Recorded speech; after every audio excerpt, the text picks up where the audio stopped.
Ilan sa inyo ang nakaranas na ng matinding gastos dahil sa karamdaman o sa sakit?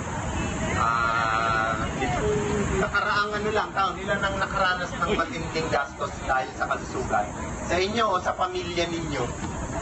Ngayon lang po, sir. Ha? Ngayon lang meron? Okay, so marami dito nakakaranas ng matinding gastos dahil pag may nagkasakit, bawas kita, dagdag gastos, di ba? Tapos pangalawang tanong ko, ilan sa inyo ang may kamag-anak o kundi man kamag-anak sarili nyo na naninigarilyo? Marami. Oh.